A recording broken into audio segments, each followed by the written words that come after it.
Hey everybody, Brent back with another edition of Near Mint Musings. And once again, I'm on the road. I hope you already knew that because there's no way I would buy that and put that in my house. Anyways, I'm on the road.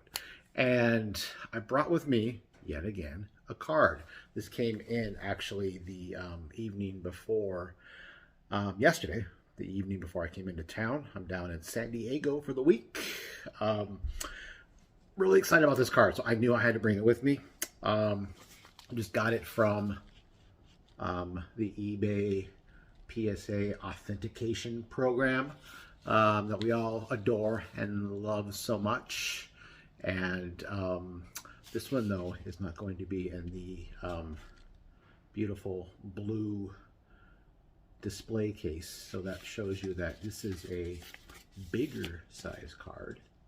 So there's your first clue. A little pre-war of the greatest player of all time. That's right.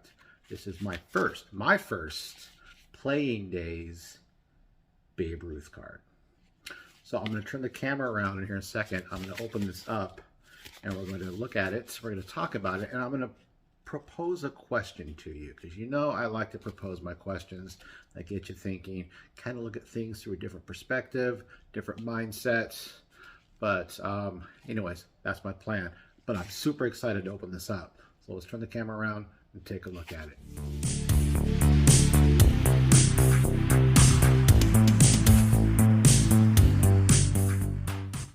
All right, so here we have it. Fresh from eBay authentication, my first playing days Babe Ruth card. And before I open this up, and I have broken this, but I promise you I have not looked at it yet. I mean, I already know what's in there. Hopefully it's not cracked, because that would be quite the bummer of a video. Wouldn't be the first time that happened. This is my first Babe Ruth card, playing days card. And I thought about it for a while that it would be great to add one to my collection. This is actually one of my cards that I had on my list for 2023. Just went on the eBay and looked at what was available and thought this one was very justifiable for the price. A little about that price. This card, and I'll probably give it away when I describe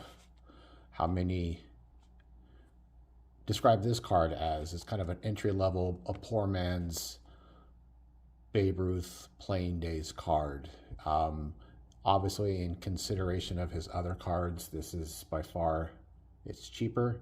It's not cheap, it's just more affordable compared to his other more valuable, highly desired, sought after cards of his. Anyways. But I will pose my question in a moment, but I would rather you look at the card and not this bland envelope. So, as you would guess, oh, and look at that. Gotta love the QR code directly onto the slab. This is Babe Ruth's Sanella card from Germany in a SGC1. Now, the reason that I love this card, it is in a 1, is because I have more than one card that has a low grade, but it presents so much better than the grade it was given. And that is primarily because of paper loss on the back. As you can see, if this beautiful QR code wasn't here, there's paper loss right here, and this whole section is paper loss as well. No sprechen Sie Deutsch, so I don't know a little German. That's all right. I know a little German. He's sitting over there. Yeah, you're welcome. That was on purpose. Anyways, a little about the Sanella sets. So it was basically it's obviously from Germany. There was a book, kind of like a scrapbook with photos and pictures from multiple different sports, from track and field to all different kinds of sports from around the world, many of them German specific, but there's two baseball cards. The other one is of a Japanese player a catcher that I don't believe has ever been identified. A couple have kind of speculated as to who it would be, but the other card and the most sought after of the sets is this Babe Ruth card. Now, just looking at the back, there are different ones. There's a Sinella at the bottom. I think this is the Type 2. Correct me if I'm wrong, people. Type 2 means, I think the Sinella's at the bottom. There is another version where the Sinella's in the middle. Maybe it's the top. Probably should have done more research. But that's the difference, why it's the Type 2. This is the more common, the Type 2. Here's my question for you. Let's just assume for a moment that you have no idea the rarity, value, popularity, sought afterness of a card, and you were just basing it solely on how it looked and its aesthetic qualities and if it was pleasing to the eye. Okay? If that was the criteria and you had no idea what was worth what, would you think this Babe Ruth card was one of his nicest? Now, for me, I'm going to say yes, and it's not just because I'm holding it and I own one now, because that's the easy answer. But just based on the beauty of this card, from the artwork, from the crowd in the back, from the sign, from just the stadium pillars, the beautiful capture of his signature swing. This is a beautiful card. And I know that it's more affordable because it's from overseas. It's a European card. It's in German. It doesn't have his name on the front. It does have his name right here, Babe in parentheses. That's why it has Babe in parentheses right there. 1932. I'm just saying, based solely on how this card looks, this has got to be one of the best Babe Ruth cards out there. And that, my friends, is another reason why I love this card so much. If I was to invite someone who's never seen baseball cards before, they know nothing about baseball cards. They know nothing about, let's say nothing about baseball. But here's the thing. You don't know anything about baseball or baseball cards, you still know about Babe Ruth. All right? He's one of those names that transcends sports, right? If I was to put all the Babe Ruth cards in a row, from his, rare rookie cards to his Gaudy to whatever, you lay them all out in a row, and I was to tell them, pick which one you think looks the nicest, I think a lot of people would pick this one. I know I would. And I love that. I love that about this card. So one of the coolest things about collecting cards is that beauty truly is in the eye of the holder.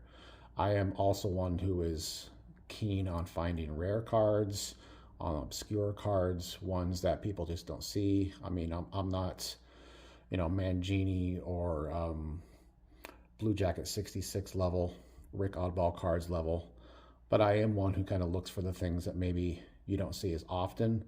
A lot of times they're going to be of a common player that maybe you haven't heard of, and I have the ability to tell you about them. Obviously, I don't need to introduce you to this guy.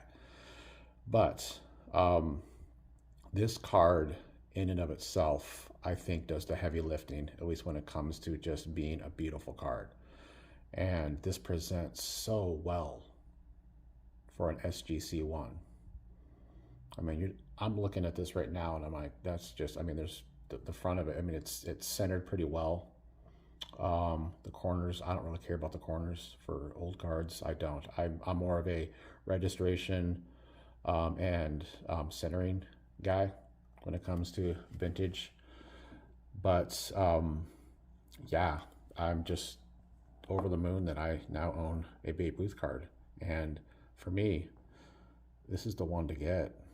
There's the Churchman's, and I believe Alex, but 153, he has the Japanese version of it, but it's the same photo. That would be the other one that I would consider. That's that beautiful one that has the, it's horizontal with the, I'll put a picture of it, I got it right here maybe, with the umpire and the catcher. That's another beautiful card, and that would probably be the next one I would get of Babe Ruth. if I was to get one. I'm in no hurry to, but that's definitely another one that I really like and is a beautiful card. But this one, my friends, just, wow, that's really neat. And I own a Babe Ruth card. That's cool. And I'm really happy. So that's my video for you guys today. Tell me what you think in the comments down below, based on my criteria and just, erasing all pre-existing knowledge of rarity and worth and value and sought afterness. How does this card hold up? What do you think? What is your favorite Babe Ruth card based on what it looks like? Not on rarity or scarcity or value, but solely based on the aesthetic and the beauty of the image. What's your favorite card? I would love to hear your responses. All right. I appreciate you all. Thank you so much. Talk soon.